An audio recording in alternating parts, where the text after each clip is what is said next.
Hello, everyone. I'm LeiLani Cauthen, the CEO of Learning Counsel News Media and Research. Glad to have you with us today. We're excited to have this conversation, which is, did you think just connected meant equitable access? Because obviously no. So we're going to talk about that today because we do have to start thinking about equity in new dimensions. We have to go there. And especially in this rough ride of if you're physically going to have your kids on campus, if you're not, if they're going to be some blend in between, what's this all look like? It's kind of a wild ride. So I have with us today Dr. Victor Simon, who's a superintendent of Gower School District 62 in Illinois, and Dr. Paul O'Malley, superintendent Butler School District 53 in Illinois, and also Brad Saffer, who's the global education lead from Cisco Education Industry Solutions in Cisco. So we're excited to have all three of them because this is going to create a really dynamic conversation. Let me frame it out for you before we get into the question and answer. I'm going to have Brad share some of his news from the front lines, because obviously they're talking as an organization to thousands of districts every day, scrambling to make sure connectedness is even happening at all. And then we're going to talk about sort of what's normal, how do we even go there, what's happening, and then really have the conversation dive into holistic equity. What are all the parts of this? What should we be thinking about? So Paul and Victor will be joining in on that and talking a lot about it. But I think let's first hear the early news. And I want to say a couple of things before you go, Brad, and that is, before you start talking, and that is, for us at Learning Counsel Research, we're watching our national survey right now bring in hundreds of responses, and we're seeing a different dynamic than we saw in last year's national survey, which had some 23,000 people go through it. So equity, we know, means more than just the internet, right? It means reliability, security, probably attention from administration that it's distraction-free, time management by remote students so they even show up at all. The access isn't slowed because you're in building and 1,000 kids got online at the same time and all of a sudden it goes bleh. It doesn't work. It's reliable, and also probably, and this is on the curriculum academic side, you have backup plans for if it goes down. Like we get hit by some foreign country taking our networks down, we're ready. We can still learn. It's going to be fine. So those are a lot of just some of the things we're thinking about as a research institute. So Brad, I want you to do your intro. Tell us what's going on over there. What's going on over there? Well, it's a big there around the globe. Well, I think, first of all, thank you so much for having me. It's a real honor to be on with Dr. O'Malley and Dr. Simon.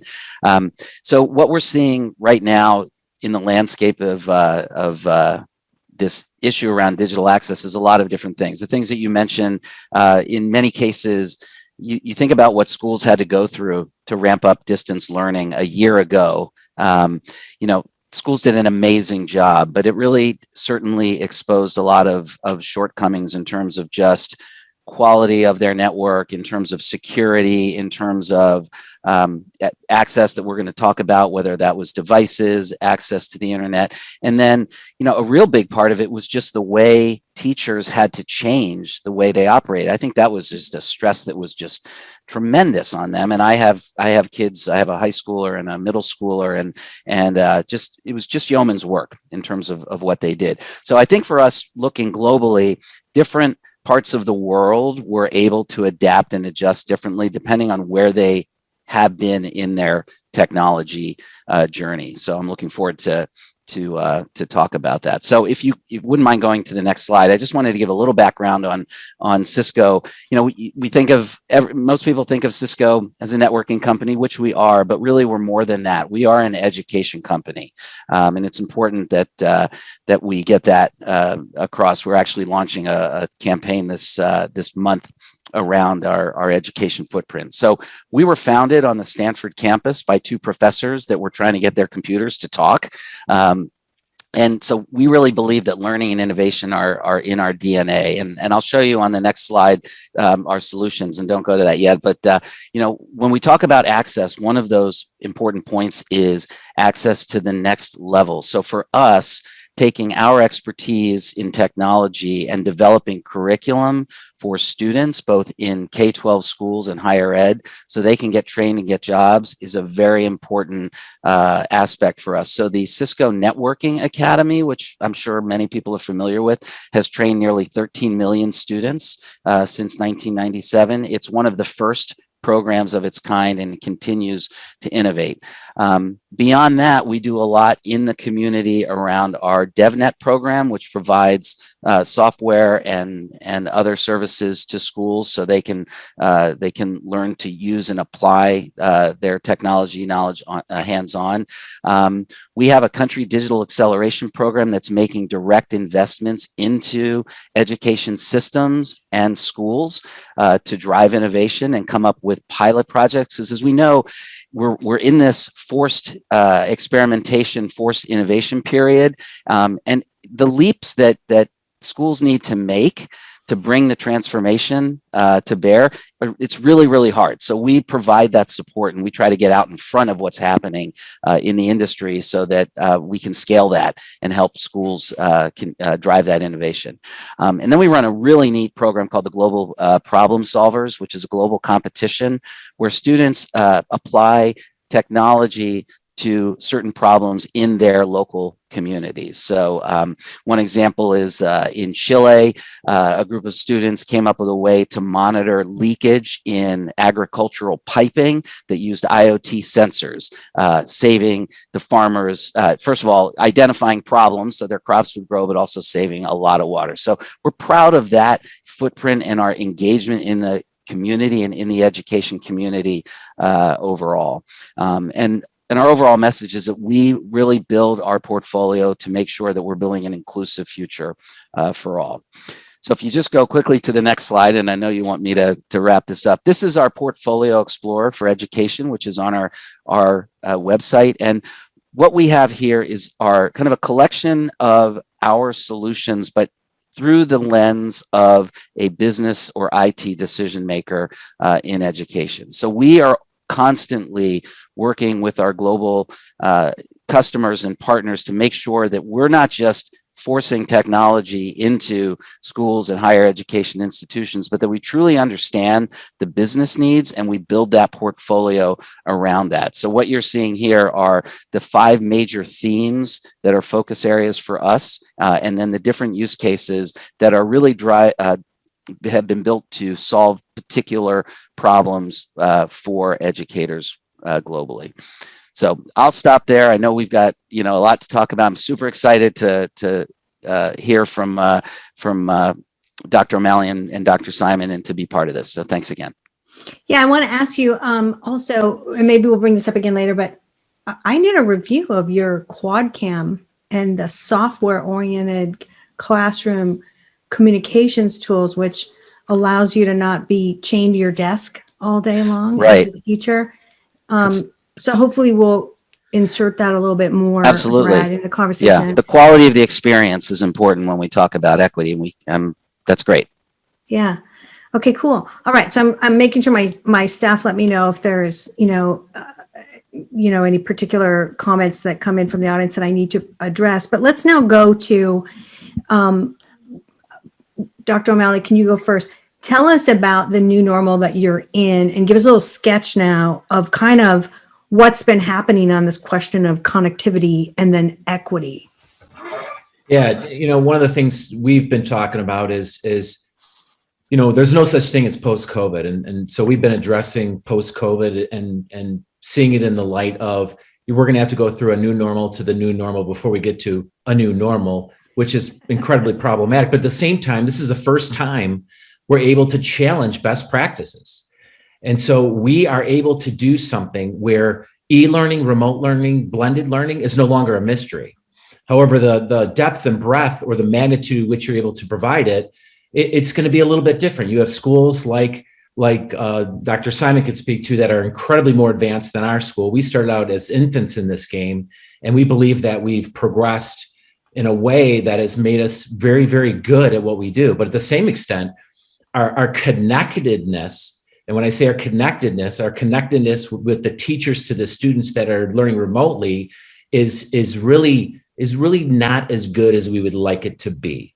In fact, our teachers love the synergy. They love the energy. That's why they became teachers. They wanted to be with kids, and literally their vocation is the vacation. It is an amazing place to be with the kids on a regular basis. And so we've lost that connection, but at the same extent, we've made new connections because we've revitalized our curriculum. We've digitized our curriculum so that we have a balance of what was a traditional education of basically walking to the copy machine and making your copies to basically having things that are online that are easily portable and give our teachers really just another new skill set that has been very, very dynamic. It's awesome. Okay, so now, Dr. Simon, you came at it from a different direction. You were kind of more ready. You know, it's tough to say ready for any challenge like this one, but I do think we had some significant advantages in our school district. Gower School District in Illinois was the first to have an approved e-learning plan once the legislation changed and allowed e-learning or remote learning for what would amount to emergency days, snow days. You know, I guess it could be a super hot day, something like that. But we had the e-learning in place for these kinds of emergency days and had a chance to practice them in our community a little bit, pull some data from them, see where maybe some of the areas of weakness were, areas that need to be bolstered up a bit, all before this pandemic hit. So not because we knew the pandemic was coming, certainly, it's just a commitment we made back, it's close to 10 years ago, where we started a learning initiative that we coined the I3 Learning Initiative, innovate, integrate, inspire. That just became kind of our tag around this. And, you know, we approached it to not say we have a badge that we could wear of one-to-one. We didn't think one-to-one was enough. We rejected the notion of everyone has to have a device for the sake of having a device. It was all about really bolstering and protecting the most important element of this, which is the relationship with the students. When there is a relationship between the teacher and a student, my strong belief personally, professionally, and so on, and you see this come out in so many ways, is that you essentially hedge that you'll have more engagement. You know, I think about it as the teachers I remember, I would say I'd run through brick walls for those teachers. They were amazing. I had great relationships with them. So whatever we wanted to do around tech to bolster and enhance, it had to preserve that. So approaching it that way, I think gave us a major advantage. Like Dr. O'Malley, and we're close colleagues here in Illinois, humble on his part to not share that when he's sketching out the experience. They've been open for in-person learning since August, as have we. And to be open under these conditions in this pandemic has been quite the challenge. Yes, we have students that are remote. And yes, those students, we want to protect that relationship and level of engagement. But to your point, did we have some advantages and approach it a bit differently? Yes, we did. And we are fortunate for that.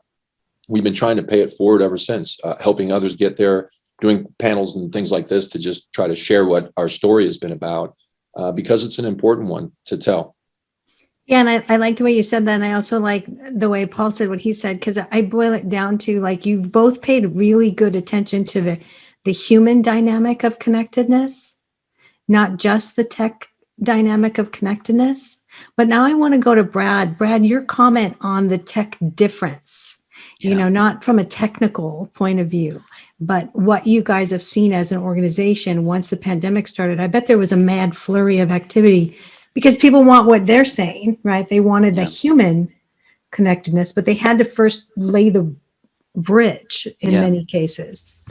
Yeah. So I first want to emphasize a point that was made where we're not going back to the old way. I think that there were a few lessons learned from this forced experimentation where, you know, we don't want to get caught again for the next pandemic, or I'm in California, it could be an environmental issue, right? Disaster, we got fires, et cetera. But there were also silver linings, right? So we found students who were actually able to learn better online. We have a colleague at Cisco whose son missed all of the previous year because of migraine headaches, and COVID forced the school to put in our solutions for hybrid learning, and he was actually able to attend more school during COVID than he did pre-COVID, just as an example. So we know their benefits, right? It's just, we're still in this hard challenging time. So we're not going back.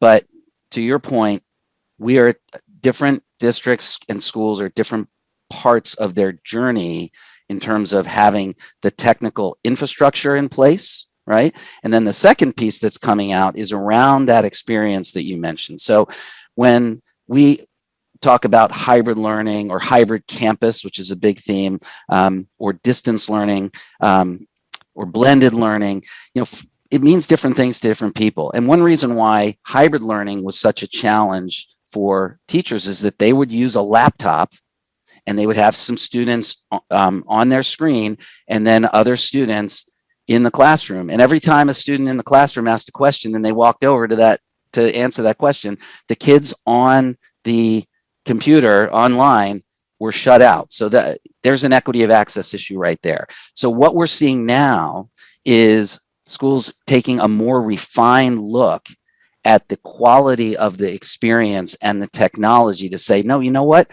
We can do better and we have to do better. So great, we got through last spring and maybe this year, but we need to have systems in place. You mentioned, our quad cam, where a teacher can be anywhere in the room and be able to see students on a display in the back. And those students need to always be able to see and hear the teacher.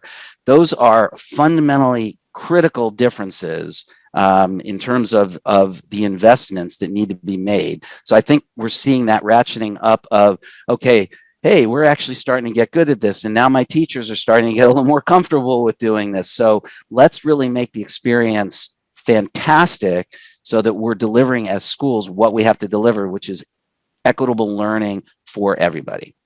Yeah, I'm glad you said equity, and I'm glad that you are thinking about the solution that you guys have done, which means you don't have to be chained to your desk the whole time, because that's just a horror show in my mind. It's like, really? I would quit. Yeah. Like, well, my son, I'll just tell you real quick, my 7th grader went into an optional go to school day for one day. He was behind a barrier. He had his Chromebook, headphones on. There was an aide in the room, but it was basically a worse experience than him being in our house with his larger monitor, et cetera. And he said it was terrible. Well, I'm not making him go back. So hopefully we get back in person, but if there's hybrid set up next time, I'm hoping the school will be able to do more of what I just described. So. Exactly. Well, I want to come back to the two superintendents because, prior to our starting this conference, we had sort of a warm-up conversation. And I mentioned, and I would like them to go into more depth in this because I've already mentioned it a little bit, and that is sort of the lovely result of all of this horror has been the fact that we're noticing now that we didn't have anywhere near the equity we needed before in normal, because those kids, like you just mentioned, Brad, that learn better at home, we never noticed them before because we weren't doing it. And so we now have this fractured map of how we execute, online, blah, blah, blah, live, it's like it's the Wild West. And that is causing a mutation now that is actually kind of lovely because it may end up actually creating equity for everyone in a different way than we ever thought equity was even defined. So I'm coming back to you, Paul, first. Your comments on that mutation and where is your mind going with all that? Well, first, let me start by saying this. We, when I first started on the e-learning path, I was literally anti-e-learning. I did not believe in e-learning. I did not believe that to be the best pathway. And that's actually how I met Dr. Simon III, as he was presenting his plan on e-learning.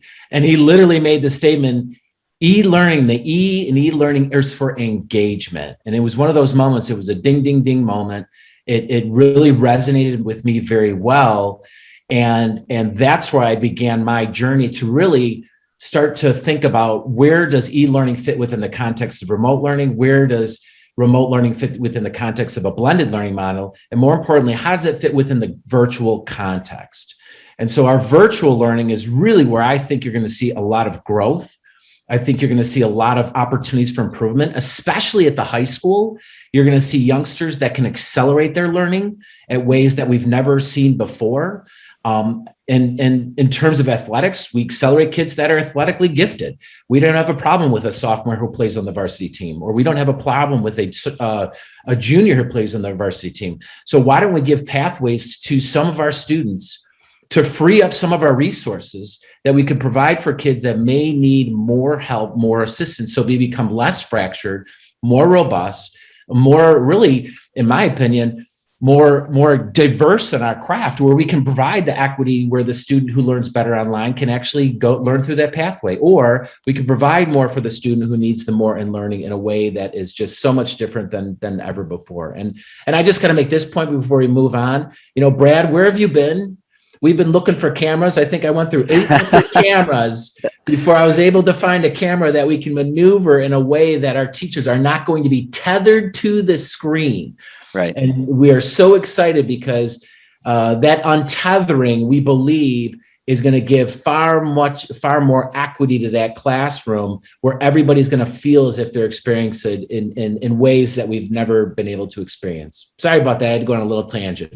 Yeah, Paul, wait till Brad tells you about the artificial intelligence that directs the beam of intake for audio to the speaker at any given moment. It's like, this is amazing technology. Anyway, Brad, stop me now, because I'll go on and on. Oh, I love it. Yeah. All right. So, Dr. Simon, let's go down the same road, the lovely repercussions out of the horror show. What's your thoughts? First, let me just say that the way you frame this around a mutation, Paul and I don't get a chance to talk about this a lot, but we're both science majors, like that's our undergrad is chemistry and biology respectively. So when I heard you say a mutation, I dust off the biology degree a bit and I start to think about that, in the social sector, and what we know about mutations is they're either favored in the environment and they persist, or they're not favored in the environment and they are found to be extinct pretty quickly. Yes. So it's really interesting to think about how these mutations, as you call them, which I do see them that way, how will the environment of teachers, and maybe more importantly, in many cases, administrators, how do they see them? Do they see them as a benefit? If so, they persist. If they see them as a threat in some way or a negative, then they won't. So that's the way that we've been thinking about it a little bit. So I just wanted to kind of say that as framing it. When an organization is under stress, it's like, what are the parts that need the most support? That's where we start to see the attention first. Like if there's a weak spot, that's what's going to start to crack or break and leak pretty quickly. So, going down that idea of the lovely mutations or the silver linings, that's exactly it. It's really highlighted some of these points to say, we need to put attention here. And we're discovering things. And what's nice about this is it's a deliberate, like so many times we hear this phrase about continuous improvement. Organizations are continuously improving. The hard part about continuous improvement isn't having a plan and doing the plan. It's checking on how what you're doing is going. It's the reflective work. That's the real hard. That's where the brain muscle really gets the exercise, is to dig back in and say, how are these things going? To some of the earlier comments about cameras, and Paul and I shared in this struggle to try to find what works. That's exactly right. We know it wasn't great. And I love the phrase used earlier, we can and should be doing better. We have to. So that's what's been a driving force for some of this stuff. We did not see it. I do not see this in any way as a threat. When I use the words teacher, and Paul knows this from me, it's always with a capital T. And not just because this week is National Teacher Appreciation Week. Like, it is an important term. Like, I want to lobby whoever is out there to hear it. Like, it's with a capital T every time we use it. And that being said, I know it's National Nurses Day too, and we have a lot of credit to be given to them being open and all the work they've done. But that's it. That's what I would tell you. I mean, I think it's really just being tied into your community, tied into the organization, and being geared toward not so much stressed about what's not going right, but really thinking about how can we position ourselves to keep taking a step forward, even if it's a half a step forward. So I'm also excited to hear more about these quad cams, by the way, Brett. Yeah, Brett, I think we're going to have to talk about this now, because we have to tell them, right? Don't we have to tell them now, Brad, some stuff about this? Because, it is a point for a huge portion. Our survey is showing this. This is a major pain point for American school teachers all across America. Chaining them to their desks is mean stuff. Yeah.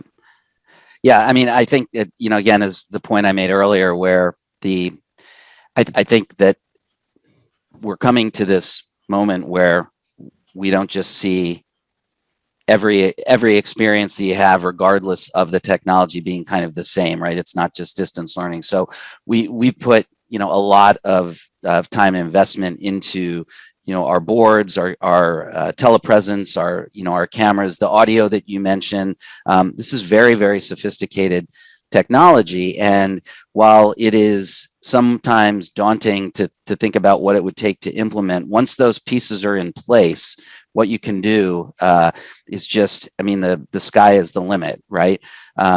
Everything's moving to hybrid, right? It's not just learning, but its services are moving to hybrid, right? Campuses have to look at how they're going to transform work and remote work. There should probably be more collaboration across districts. So when we look right now, I think there's a statistic out that moving forward, like 88% of meetings across all industries are going to have at least one remote participant. Well, that means that for the same reason that you need your learners engaged, you need the technology in place to make that experience democratized for them, right?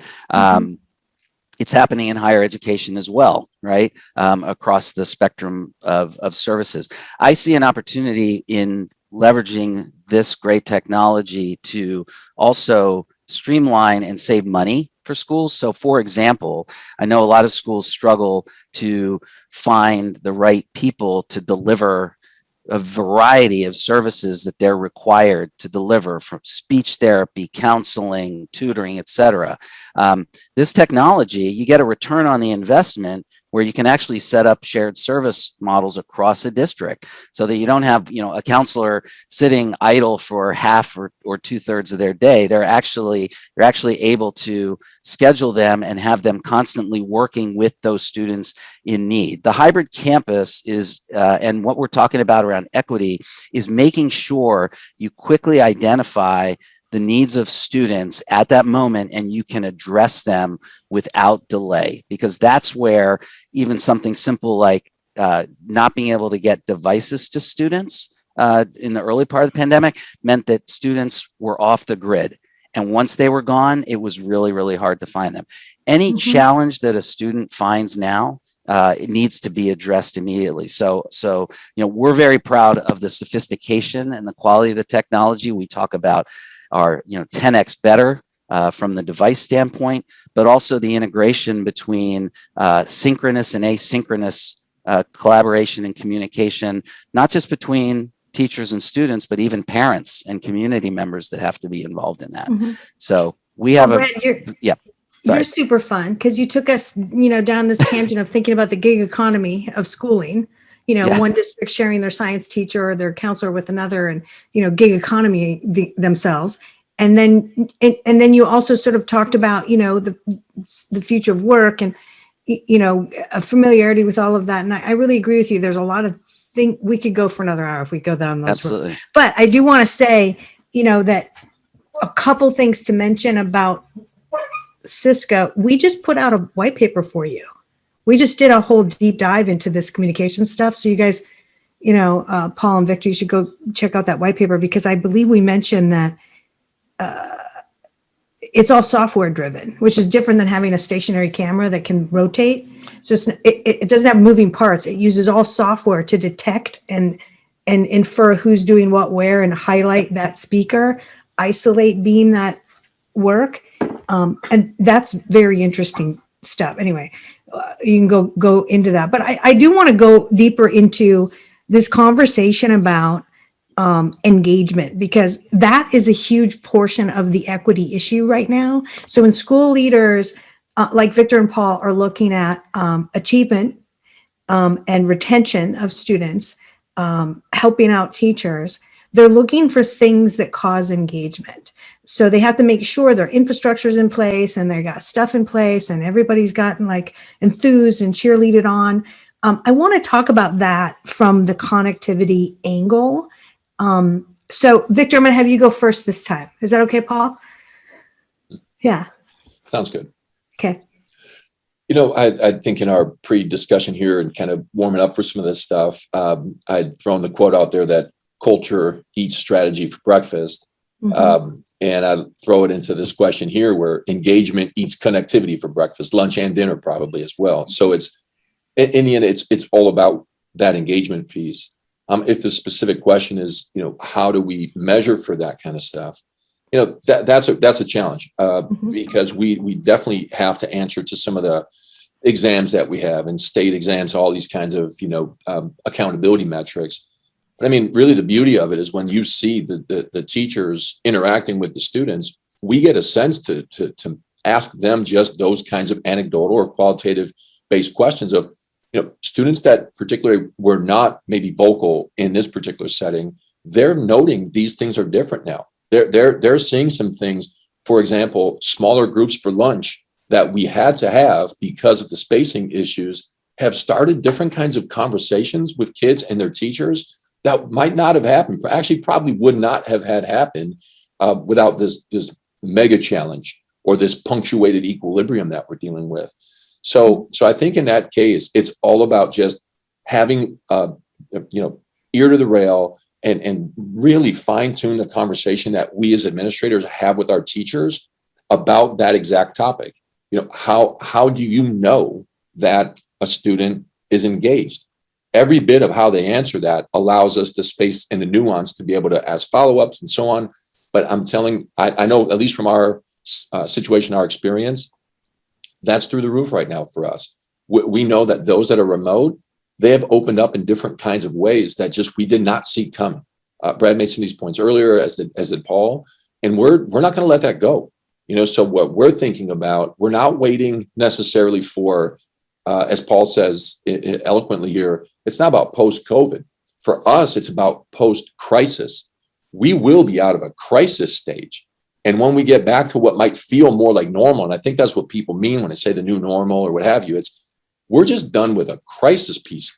If we get caught on our heels in some way, that's on the organization now at that point. There's no blame and all that as far as just kind of not being prepared for something that we didn't see coming. Some would argue they might have had the opportunity to see it, but nonetheless, listen, it's about being positioned to move forward. So I know Paul add on a little bit here. I don't want to steal all his thunder. I know he's passionate about this one in particular. Yeah, Paul. And Paul, you know what? I would have loved to have been there when you and Victor first met. That would have been gold. that would have been just gold. I would have been like smirking over in the corner, listening to you meet up. I bet it was.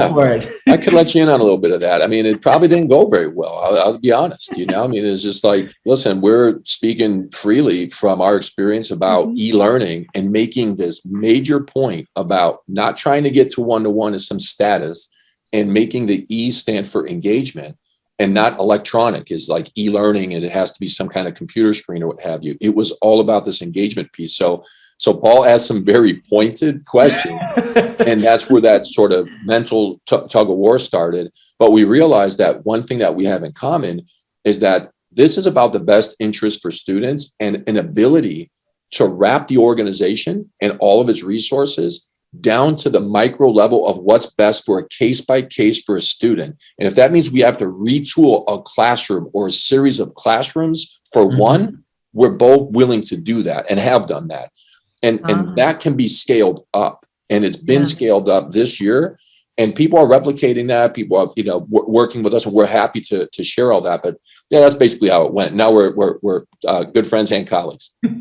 Yeah, that's equity on steroids. That's awesome. Okay, Paul. Well, one of the goals that we have at our district is a individualized learning plan. And I think we're going to be able to entertain that at levels that we've never been able to do before. And I've always been a believer that we should tailor the curriculum to the students and avoid having the curriculum tailored in a way that it's forced upon the students, because I think that has created a lot of animosity and it hasn't created pathways for students to chase their passions. And we know, and I could speak to this firsthand, the high school saved my life because it allowed me to chase my passions. It allowed me to take the courses that I liked most. It allowed me to take art, which I was very passionate, but it allowed me to explore in the realm of chemistry in ways that I never could have imagined. And I think this is the same could be said here, is that we can start to hone in on our skills. We can start to digitize in a way that it could accelerate the rate so that students aren't learning within the 3, 4, 5 months. They could learn it in a more or longer period of time or a shorter period of time. But let them go at their pace. Let them seek out people that can help them from time to time if they so choose. And if it has to be in person, then it has to be in person. If it can be online, then it can be online. If it has to be with a person that's in this country, so be it. If they want to globalize their learning, then we should be able to entertain that as well. I often say that the really, when you look at your webpage is really the front door to the world. And it's the interest that really sets the tone to tell a lot about your school. So why don't we open that front door and allow our students to explore? Of course, keep it in a safe context, because it's always going to need the oversight of our teachers, our administration, our Board of Education. But let's start to build some bridges on a more global scale that's going to be far more powerful for the learning experience for students. And the depth and breadth of what they learn it's just going to be so much better. It's going to be so much better. And so for me, I'm really looking forward to entertaining these new avenues. I don't see them as being any negative in any way. I see this as being more exploratory.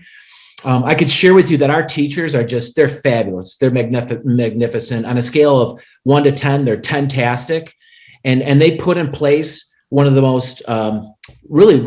most robust summer school programs where our kids are learning through professionals via Zoom or Google Meets. We have people that log in that teach them about art. We have people that log in that teach them about the sciences, and we're looking to expand upon that. Now, does that really make it difficult in terms of the equity? Absolutely, because we're a little more advanced in a shorter period of time, but at the same extent, we're willing to form partnerships, and I think those partnerships are going to be where we start to open the door and we start to entertain schools and also students from other districts. And it will no longer be capsulated in the classroom or the room. They're going to be able to go through the internet into a room that's at another school and learn in ways that we've never seen before. So this, to me, is just, there's a lot of excitement here in this area for me. I'm really looking forward to this really second phase of the new normal. And, we're hopeful it's going to lead down to a lot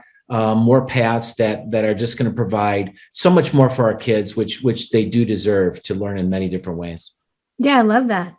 You just went there too. You went the gig economy view of the future. I'm all in on that. Just so you know, I want to go on and on about that, and syndicating teacherness. Every teacher should be a syndication, so that they can be shared amongst many. Let the greatness rise to the top, kind of a thing. And that would be like, wow. Like right now, if you really look at our structure, and the reason we're talking about connectivity and equity, we are built for an ancient age. And we are right now in the thick of the pattern of change that other industries have already gone through. We were forced into it. It's too bad it had to be a pandemic, right? But that's what occurred. And so there is a thing that I want to come in and talk about a little bit more, and that is the digital traffic pattern. It's not just about connectivity for the students and their equitable access. We're in the middle of an increasing traffic pattern in administration like we've never seen, that also has an impact on those connectivity and equity issues for teachers and all your staff. So can we talk about that a little bit more? Brad, before I go back to Victor and Paul, do you want to comment on that first? Yeah, I think I'll answer it from my point of view. I think the major change that we've seen is, rather than having 95% of your traffic on the school network on site and 5% off, that has been flipped, right? And it's also moving back and forth depending on who's on campus, who is not. And what we have seen is challenges in terms of quality of access, and also just from an IT standpoint, the threat surface from a security standpoint has been multiplied. It's exponential, right? So, clearly with people connecting indirectly, through their home networks on different devices, the management of all of that has become, a lot more difficult. So it's having that, what we talk about, that flexible network to be able to handle that hybrid campus and the shift of people. Maybe we're returning, the tide's coming in and we'll be returning, the tide could go out at any other point, but making sure that you're now thinking about that traffic from the standpoint of not just within the space of your campus, but anywhere. And to what Paul was saying around, once we also expand the types of students we're bringing in, how they're, the courses that they can access and opportunities. Again, we're just going further and further away from that nice little campus with the sign in front, it says Oakview Elementary or whatever, right? Yeah. So. Yeah. We're becoming liquid and non-solid is what's happening. Mm-hmm. All right. So, Victor, I know you probably have a million comments already accrued. Go. One in particular, we think about this traffic, and what I've seen from an administrative perspective is just what, as an administrator, you're comfortable with, and where sort of like your pressure points are on saying, well, we're going to pull the emergency brake on this one. I'm not seeing the value and so on. I hear a lot of I can't, or we can't. And I think most of that really is coded for we won't, or I won't. And it's a subtlety, but it really is something that I've seen. A good example here, and it takes it away from the tech side, but I think it relates in the sense of just when we think about how things radically change in terms of the traffic patterns or demand. Our health offices, our nurses, and I mentioned before, National Nurse Day and all that stuff, our nurses right now, their traffic has changed completely. It might have been just kids sent down to the office in the old days of just what, as needed, but things have changed to a point where they are out testing in the community for COVID. We've opened up windows for testing. By next year, we went out and got the license to do all this kind of stuff. It's just been amazing. It's changed everything, the way that they have been positioned in the school, from reaction to proactivity. They are just out there getting it done, and to the benefit of everybody in the organization. So it's just changed everything. We try to, share that model with others, and you just instantly see, there's a lot of risk. We might get sued. It's different. It's something similar there. So there are days where, and you might still see it hanging in classrooms or in hallways and other campuses, where it's phones away. We can't have that device that connects you to the internet, maybe even more reliably than your Chromebook, but let's just make sure that gets shut down, and so on. So I think it is just, there really is things, elements of technology and how it has been forced upon in some ways because of the pandemic and inserted into our way of being. It's just made a lot of people uncomfortable. And I've written a lot about that, the concept of punctuated equilibrium. It's just like the status quo will remain, and it is strong, and the inertia there to overcome it is going to take something else. But it's something, when it gets hit, it either absorbs it and snaps right back. But we're in that flex part right now where it got hit, and it's either going to flex and change, or it's going to absorb that and snap back. And I think gap, we're at risk into a million pieces. Yeah. Well, and that's what I'm worried about. I think we are at a point where if you don't, or are not willing to adapt quickly right now, that the gap between those that do and those that don't is going to just be even more wide than we know of. That's what I worry about. And that's why we're passionate about trying to just say, hey, open up to some of these ideas. Yes, traffic patterns have changed. Demand is different. And we have some teachers might not love the idea. Administrators might not love the idea. Parents might not love it. But if we don't adapt with it, not only being left behind, but left far behind. And that's not good for kids. Yeah. Yeah. And Victor, and now I'm coming to you too, Paul. I think one of the main things is they're structured their mind around the structure that used to be. So the construct they hold in their mind is that structure. And the way through is to restructure their thinking. So Paul, I am going to come to you and Victor and make sure you become Edu Jedi, because all your people should be Edu Jedi. Because if we can alter the map that's there, then the liquidity of their response, right? They're very facile.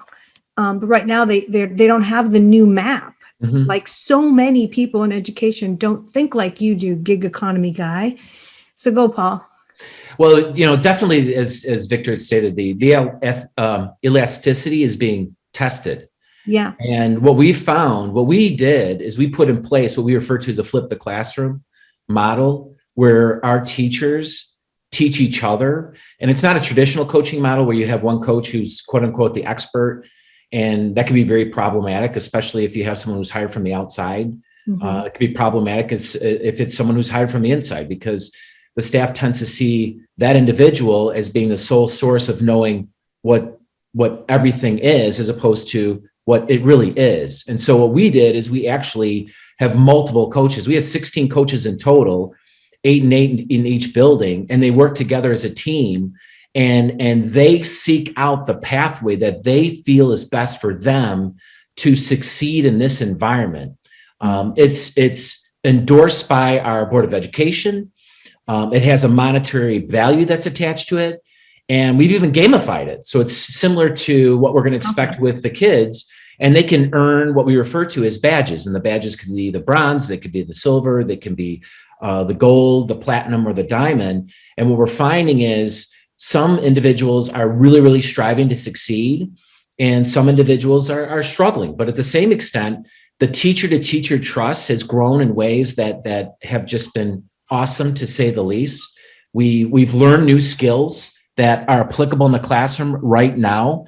It is not, besides the oversight that's provided by a director of technology, it is not evaluative by a principal or a superintendent. And it's meant to really give freedom to the teachers, because we believe the teachers know best what skill set they're going to need to perform the best. But at the same extent, it's a lot of responsibility, because people aren't used to that autonomy. And we found it to be a very powerful tool. We found that what we refer to as shout outs, where the teachers present their ideas, has just been incredibly powerful. And we found that teachers are allowing other teachers to zoom into the room and use the Japanese lesson plan model to evaluate what they're basically providing for the kids. And it's been a whole new ballgame for us to just open the door and really give absolute freedoms in ways that we wouldn't necessarily have. So that's the first way I'll talk about the traffic. Now, the second part of our traffic is our infrastructure hadn't been updated for over 18 years. So you talk about Don't tell Brad that. Don't tell Brad. Well, he's going to love it. But we were able to literally, during my tenure, we were able to literally redo our classrooms to implement an ideal classroom. And our Board of Education, within a month and a half period, chose to invest a lot of money into each classroom, so that our teachers would no longer be bogged down with antiquated technology, would no longer be bogged down with the bottleneck that was taking place in the building. Because what we found was our building was the rate determining step, not the households. And we don't believe that's going to be the case moving forward. But it's just been great. It's been excellent. Well, you were lucky. Not everybody's that lucky, but they will be more lucky as we go forward, because there's waves and avalanches of money coming. Absolutely. That's exactly it. Which is really exciting. Okay, well, we have about 12 more minutes before we're going to release people back to move around the country and do other things. So I want to make sure anyone that's on the line right now, ask your questions, make your comments. Do you think just connected meant, equitable access, or are you thinking now into more dimensions like we're talking about here? So let's go a little bit deeper into that. I know there's probably stuff I missed. What did I miss? What are we missing? Victor, and then Brad, and then back to Paul. The one thing that I would just kind of come back and talk a little bit more about is, I think the requests from families, we're talking about as sort of experts in the field, I suppose, that we see that the traffic has changed. We see that there's benefits for students, and in some cases teachers. The relationships are stronger in some cases. And generally, we're talking about silver linings from a practitioner standpoint. Yeah. We haven't lived through the experience long enough quite yet to know all of those same sort of how that's being conceived of by our families. We know it anecdotally, but generally speaking, parents are figuring this out. So we're about 8% of our population right now is remote, between 6 and 8%, somewhere in there. And it's changing by the day. We have 3 weeks of school left in our regular school year. We have been told by about half of that group that's still out remote because of their choice. That was the options that we have, is that a bulk of them will be back for the last 2 weeks of school. There's something about the last 2 weeks of school. They're going to come back and just kind of get their, just some experience of being in person. But when we start to think about how those parents that are not re-engaged on the in-person side quite yet for us, those are the conversations I'm starting to have with them individually about, well, these benefits, there's things they're thinking about and experiencing that we haven't quite coded for yet. And one of the functions that I'm starting to see emerge is that there's a time element to this. It's sort of like there's a short-term request or a long-term request around some of this remote learning. And if that's true, and I have a strong hunch that it is, then that case-by-case sort of analysis that we talked about earlier really starts to become, bold print. And we have to think about every individual family and student around what their request is in terms of a function around time as well. Yeah. So just something I think is worth bringing back up here and when to make that point. Yeah, I love that you said that, because there is the new model emerging, the hybrid logistics model, the contemporary one, of Uberizing the entire map so that you disaggregate the whole group and everybody's on their own path based on pace. You have normalized paths, but everybody's pace, and then you gig economy everything else, right? Like bring in anything from anywhere. It's a totally different way of delivering that doesn't get rid of teaching. Like there's still a lot of human interaction, right? Like the Uber moment of the class occurs. All right. So glad you're thinking like that way, Victor, and that you're digging into these, because those are the real issues that mean whether or not you're still standing. Like in 2 years, when people are like, well, I'm just going to go to consumer side. I'm just going to do everything with, one of these online providers and you're out, right? No, don't let that happen. Keep doing what you're doing. Okay. So Brad, your comments. Yeah. So just a couple things. I think, first of all, the importance of helping train teachers in this new approach is important, not just on the technology, but on how to do flipped learning, the pedagogical changes they need to make. Cisco does a lot in that space. We're really proud of the support we give to educators. We work with the Center for Interactive Learning on a badging program. So we understand that it's not just about the technology. The second thing I wanted to mention was just the idea of there's just so many potential failure points when we talk about access, down to students who have to take care of a younger sibling at home, or have an elderly relative living with them, or they have internet access and a device, but they don't have the academic support in the moment at home. I think about, my kids, one of my sons is one of his teachers constantly has them printing out materials for their geometry class. What if I don't have a printer at home? I mean, there's so many areas of beyond the technology that if any one of those goes wrong, or you don't have access to a printer, you don't have that help in that moment, then again, you're disconnected. So I think that there's this idea. I love that we talked about this today, because there's such a holistic need, a need for a holistic approach to access that combines all of those things. And, I tip my hat to Paul and Victor for trying to do that. School lunches, right? Just getting kids meals, all of that has a huge effect, on it. So we're, at Cisco, we're very aware of that. And we try to go beyond just the technology to support the needs in those areas. Yeah, totally agree. Okay, Paul. Just be innovative, be creative, and remember that students are no longer glued to their seat. We have an opportunity here to really break down the walls of the classroom and give students who can learn at faster rates the opportunity to learn at faster rates, and students that need more support to come on in and feel that synergy, feel that energy, because we understand that the modalities in which students learn is more robust, and we feel more confident at the task of providing it in different ways, more so than ever before. Yeah. If I could add one final thought from me, at least on this one, is that when we in our state, in Illinois, they did a fine job in putting out recently a document that is essentially a reflection on the pandemic, lessons learned both Paul and I had an opportunity and great privilege to be contributing authors to the document. And really, we're both tasked with, along with two of our other colleagues, but tasked to build out the section on innovation and to think ahead and to move forward. So it's pretty fitting to this topic. And just to kind of take pieces from that, this idea that innovation, we say right up front, and to Paul's point, the quote is, learning is not defined as four walls and set times in the classroom, nor has it ever been. And there's a section that continues and gives some advice and some thoughts on that. But I think just that alone is worth mentioning. And I'm actually, for one, proud of our state for putting that document out there, and in some ways having the courage to make that a point to have our colleagues, Board of Eds, communities reflect on. Excellent comment. We have a question from Ted. Ted, you're unmuted on our side if you want to ask your question.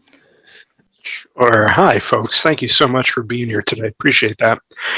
Your comments have opened a lot of thoughts. We got the thoughts flowing well here. One thing we notice is in our BOCES, we're a New York State BOCES, we serve 9 largely rural school districts. And one of the biggest technology barriers that our remote students face is lack of adequate, reliable internet access. They may have internet access, but it's very, very low bandwidth satellite provider, or it's capped at a data cap. And they really can't support a Google Meet or a Zoom session. And, in cases we've had where their districts have provided them with mobile hotspots.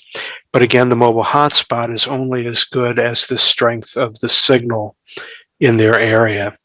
And so that really hasn't solved the problem. So I'm just wondering if you've come up across this at all or had to deal with this, and how have you approached it?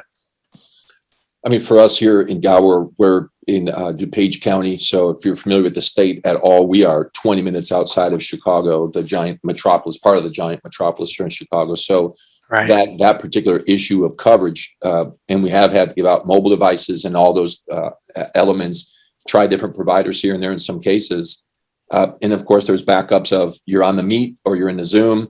You're there, we can hear you, but we might have to shut that video off as a backup for the time being until we come up with a different solution for you, which in some cases has been getting an actual cable provider out there for some internet access at a cheaper price. And those kind of partnerships have been in place. But we do have a privilege being right outside of Chicago here that has not been an issue in terms of coverage. I do understand it's a challenge in many places across the country for sure. Sure. Yeah, no, absolutely. Well, thank you, Ted. Any other questions or comments that we want to make before we release people back into the wild? Just want to make sure all my panelists have said everything they want to say. I guess I'll just quick follow up on Ted's question. So Cisco, we have solutions that can extend the campus internet into homes. So that's one solution that we've been putting in place to address that issue of not just the connectivity, but the quality of it. And then also we're exploring private 5G for those areas where the internet, doing what I just mentioned before, the extending the internet is not feasible for due to one topography or geography. So that's a big part of our portfolio. So seeing a lot of success in that. So. That. Yeah, and I know you guys have had solutions where you're actually working even with providers, Brad. We've heard from districts like West Virginia, very mountainous, have to stand up their own towers. And places in Virginia where they were coming across great bodies of water for kids on the other side of like a, area of body of water. It's like there's no access. Right. Yeah. So there's lots of conversation about this. Yeah. So thank you. Thank you, Ted. Thank you, Victor. Thank you, Paul. Everyone for being with us today. I think this has been a great conversation. Can't wait to get it out to the rest of the national audience to view on as a recording. But thanks again for being with us. And this has been your host, LeiLani Cauthen with the Learning Counsel. Glad to have you with us. Hope that you're with us in our last few of this particular tour before we break for the summer and we start our Edu Jedi training. So watch for that as well. On May 11th, we have an event, May 12th, May 20th, June 5th. So going to have fun with you one more time, maybe if you join us for other webinars, but thanks again to Paul, Victor, Brad. See you next time here on the Learning Counsel. Bye for now.